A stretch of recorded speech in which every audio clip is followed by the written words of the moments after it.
We've been working for the last few years on how do we get evidence to really inform decision making. And one of the challenges in this is the kind of naive view that you produce research and the research is read and adopted by practitioners isn't quite true, partly because the research often isn't accessible, but even more so the questions that the researcher is working on may not be the questions that are of direct interest to the practitioner or policymaker.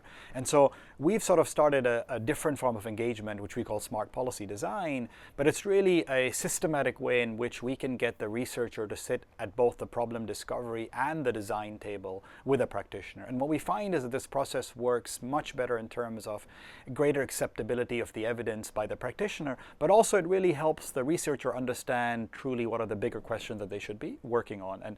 And the process, I mean, I can very briefly give you a sense of what the process looks like. It's essentially 5 stages. They're very simple. The first stage is what we call problem discovery, where we sit together with a practitioner and really work on what the true problem that they should be focusing on is. And this is a process of joint discovery. Often the problem that the researcher has in mind or the practitioner has in mind is not really the fundamental problem. So we might think the problem is enrollment, when really as a discussion ensues, you realize the problem is quality of education as opposed to enrollment.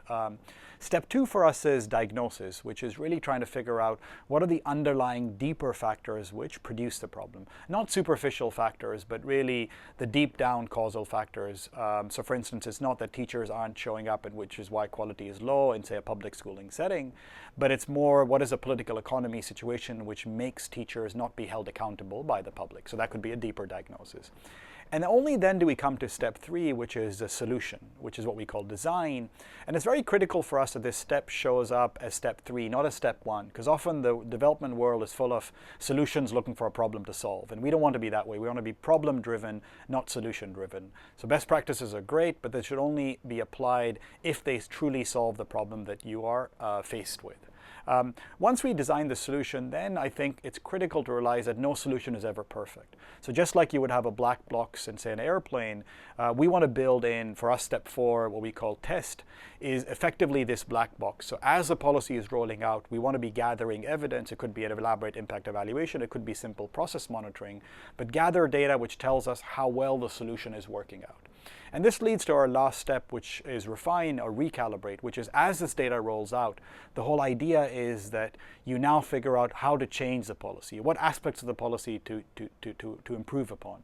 And this process that I just described is a cyclical process for us. So it's an ongoing process. Once you embed this kind of smart learning mechanism inside policy making, we feel this is the best way to sustainably bring in evidence into the decision making and policy making process.